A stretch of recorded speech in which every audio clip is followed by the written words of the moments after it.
¿Qué tal, hermanas? Mi nombre es Lisette Cruz y hoy nos va a tocar estudiar el libro de Juan, el capítulo número 2. Para eso les pido que me acompañen por favor en una oración para poder comenzar. Amado Padre Celestial, te damos muchas gracias, Señor, por ayudarnos a entender de tu palabra, por darnos estos medios de comunicación, Señor, para continuar con tu ministerio. Te pedimos, Señor, nos ayudes a comprender el mensaje que hoy tienes para nosotros, que abras nuestro entendimiento, Señor, y así poder compartir nosotros con alguien más. En el nombre de tu Hijo Jesús. Amén. Muy bien, hermanas, vamos a comenzar. Este capítulo comienza con las bodas de Caná. Es el capítulo número 2, libro de Juan, y voy a empezar a leer el versículo número 2, que dice así. Al tercer día se hicieron unas bodas en Caná de Galilea y estaba allí la madre de Jesús, y fueron también invitados a las bodas Jesús y sus discípulos. Se cree que María era pariente de los novios o de esta familia, por lo que fue invitada a la boda, pero pues esto se queda como una suposición. Nos vamos al versículo número 3. Y faltando el vino, la madre de Jesús le dijo: no tienen vino. Y Jesús le dijo: ¿qué tienes conmigo, mujer? Aún no ha venido mi hora. En esta época o en esta cultura, el vino era muy importante en cuestión, era algo principal en la dieta. No era usado tanto para borrachera, ya que esto era condenado categóricamente, o pues se veía muy mal que el vino fuera usado para emborracharse. Se usaba sin la idea de llegar a embriagarse más bien. Versículo 5. Su madre dijo a los que servían: haced todo lo que os dijere. Y aquí, hermanas, yo quedo maravillada con este sabio consejo que nos menciona el versículo: hacer todo lo que Jesús dice. Imagínense si todas hiciéramos lo que nuestro Señor Jesús nos manda a hacer. Nos vamos al versículo 6. Y estaban allí 6 tinajas de piedra para agua, conforme al rito de la purificación de los judíos, en cada una de las cuales cabían 2 o 3 cántaros. Algunos autores o algunos comentarios que estuve leyendo dicen que esa familia era tan pobre que las tinajas estaban muy, muy feas, muy maltratadas, las tenían como arrinconadas o en una parte muy escondida de la casa para que nadie las pudiera ver. En el versículo 7, Jesús les dijo, llena estas tinajas de agua. Entonces las llenaron hasta arriba. Después les dijo: sacad ahora y llevadlo al maestresala, y se lo llevaron. Cuando el maestresala probó el agua hecha vino, sin saber él de dónde era, aunque lo sabían los sirvientes que habían sacado el agua, llamó al esposo y le dijo: todo hombre sirve primero el buen vino, y cuando ya han bebido mucho, entonces el inferior, mas tú has reservado el buen vino hasta ahora. Bueno, una enseñanza que nos dejan estos versículos es la siguiente: Jesús nos usa hoy en día como usó a estas tinajas. Él quiere llenarnos de agua, que en este caso para nosotros el agua sería llenarnos de su palabra e ir a compartirla con alguien más. Luego de llenarnos de su palabra y que la compartamos, cuando el agua es, un ejemplo sería cuando el agua es vaciada a las tinajas y dada a los sedientos, entonces se convierte en vino. Así nosotros, esto es por medio de la operación del Espíritu Santo. Cuando nosotros somos llenos de la palabra de Dios y luego vamos y la compartimos con los sedientos, con aquellos que necesitan escuchar de su palabra.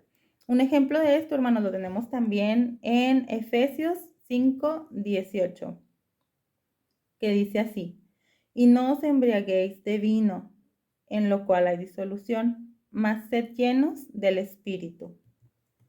También esta es señal o evidencia de que Dios siempre nos da lo mejor. Dios no va a dejar lo mejor para el último, ni te lo va a dar así en un principio y despuesito lo peor. No, Dios siempre, en todo momento, en cuanto empieza a actuar en nuestras vidas, tiene lo mejor reservado para nosotros. En el versículo 11 nos aclara que convertir el agua en vino fue el primer milagro de Jesús en esta tierra. Los voy a invitar a que lean, a que vayan a Éxodo capítulo 7, perdón, versículo 20. Aquí podemos ver que el primer milagro de Moisés fue convertir el agua del Nilo en sangre. Y Juan capítulo 2 nos dice que el primer milagro de Jesús fue convertir el agua en vino. La conclusión que tenemos de esto es la siguiente. La ley por medio de Moisés fue dada, pero la gracia y la verdad vinieron por medio de Jesús.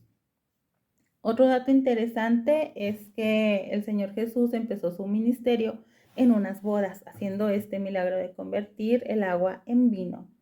Y su ministerio culminará también en unas bodas, precisamente en las bodas del Cordero, cuando su iglesia se le presente como una novia. Nos vamos al versículo 12. Después de esto, descendieron a Capernaum, él, su madre, sus hermanos y sus discípulos, y estuvieron allí no muchos días. Aquí se dice pues que ya Jesucristo comenzó con su ministerio de 3 años. Inmediatamente seguimos con el título de Jesús purifica el templo, que también nos va a dejar una muy, muy grande enseñanza. Entonces tenemos que Jesús estuvo en Caná de Galilea, luego se fue a Capernaum y de ahí se fueron a Jerusalén cuando era tiempo de la Pascua. Voy a pasar a leer el versículo número 13 en adelante. Estaba cerca la Pascua de los judíos y subió Jesús a Jerusalén. Y halló en el templo a los que vendían bueyes, ovejas y palomas, y a los cambistas allí sentados. Y haciendo un azote de cuerdas, echó fuera del templo a todos, y las ovejas y los bueyes, y esparció las monedas de los cambistas y volcó las mesas. Y dijo a los que vendían palomas: quitad de aquí esto, y no hagáis de la casa de mi padre casa de mercado. Entonces se acordaron sus discípulos que está escrito: el celo de tu casa me consume. Aquí es muy importante notar cómo Jesús nuevamente está dando señal del cumplimiento de las Escrituras. Vamos a ir a otro pasaje que les voy a compartir, es el Salmo 69, versículo 9, y dice de la siguiente manera: porque me consumió el celo de tu casa, y los denuestos de los que te vituperaban cayeron sobre mí. Nos vamos al versículo 18, y los judíos respondieron y le dijeron: ¿qué señal nos muestras, ya que haces esto? Respondió Jesús y les dijo: destruid este templo y en 3 días lo levantaré. Y dijeron luego los judíos: en 46 años fue edificado este templo, y tú en 3 días lo levantarás. Mas él hablaba del templo de su cuerpo. Bueno, aquí hicimos una investigación un poquito más a fondo. Les voy a platicar algo muy interesante. El templo se declara con la palabra griega hieron, que básicamente se refiere al templo como un conjunto, o yo entendería que todo el edificio. Pero fue el atrio, en lo que nos cuenta la historia, que fue el atrio lo que Jesús purificó. La palabra que Jesús usa en el versículo 19 y que después usan los judíos en el versículo 20 es la palabra naos, que se refiere al santuario interior del templo. Esta misma palabra también puede usarse haciendo referencia al cuerpo humano. Un ejemplo lo podemos ver cuando Pablo lo usó en Corintios 6:19, que dice así: ¿o ignoráis que vuestro cuerpo es el templo del Espíritu Santo, el cual tenéis de Dios, y que no sois vuestros? Es decir, el naos del Espíritu Santo. Bueno, es por eso que Juan en el versículo 21 nos aclara que se refiere al templo de su cuerpo y no al templo físico en el que estaban en ese momento. Jesús dijo que si destruían este templo, él lo levantaría. Investigando un poquito más con relación al vocabulario que se usó en estos pasajes, la palabra que fue usada fue egeiro, que significa despertar y se refiere a la resurrección. Vamos a ir a Hechos capítulo 13, versículo 20, que dice: Mas Dios le levantó de los muertos, refiriéndose a Jesús. Encierra en su significado la acción de despertar de la muerte. Eso significa ejeiro. Por tanto, cuando resucitó de entre los muertos, sus discípulos se acordaron que había dicho esto y creyeron la escritura y la palabra que Jesús había dicho.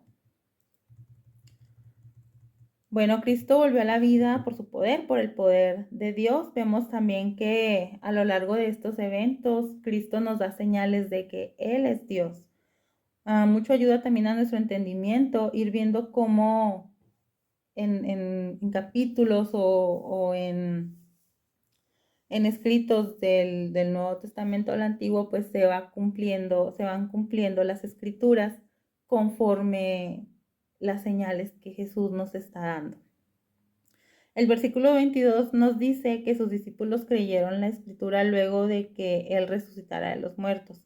De este pasaje podemos aprender que las señales que Jesús nos da son para creer en Él, para creer que Él es Dios, que Él es el único camino a la salvación. Y finalmente tenemos que Jesús conoce a los hombres en el versículo 23, que lo voy a leer. Estando en Jerusalén en la fiesta de la Pascua, muchos creyeron en su nombre viendo las señales que hacía. Pero Jesús mismo no se fiaba de ellos porque conocía a todos y no tenía necesidad de que nadie diese testimonio del hombre, pues él sabía lo que había en el hombre. Pues bien fácil y bien claro, Jesús nos conoce absolutamente a todos, de todo a todo. El hecho de que Jesús no creyera en estos hombres que decían haber creído en él por el hecho de haber visto las señales, él sabía quién sí había creído genuinamente y quién no, quién solo estaba, como decimos ahorita, siguiendo la corriente, ¿no? O solo diciéndolo por popularidad o de dientes para afuera, por así decirlo. Jesús nos conoce toda nuestra naturaleza, lo que pensamos, nos conoce desde que nos formó en el vientre de nuestra madre. Él sabe quiénes somos verdaderamente suyos, conoce nuestra rectitud y también conoce nuestras debilidades.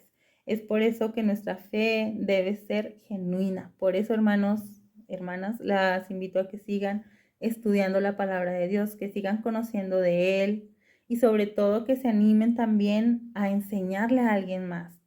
Verdaderamente, a lo mejor suena muy trillado, que muchas personas ya lo han dicho, pero sí es verdad. Cuando enseñas, cuando estás preparando un tema, cuando le estás enseñando a alguien de la palabra de Dios, también viene un mensaje implícito para ti. Aprendes más de lo que crees que ya sabías o de lo que crees que ya habías comprendido y Dios te da un mensaje muy grande. Pues espero que les haya gustado este estudio. Estuvo muy, muy cortito, pero pues traté de exprimir lo más importante para pues entenderlo, para quedarnos con esto y sobre todo para poder compartirlo más allá. Las invito, hermanas, a que se animen también a compartir estudios por este medio. No le tengan miedo a la cámara, sí se siente medio raro estar hablando y hablándole al celular nada más, pero pues es algo que nos ayuda mucho y nos edifica mucho. Si usted quiere hacerlo, no tenga miedo, contáctese con Jenny o conmigo, nosotras podemos ayudarle, ya sea a preparar el tema, a grabar, a subir el video, etc. Nada más, pues tome la decisión y coméntenos. Deseo que tengan un muy bonito sábado y que Dios las bendiga.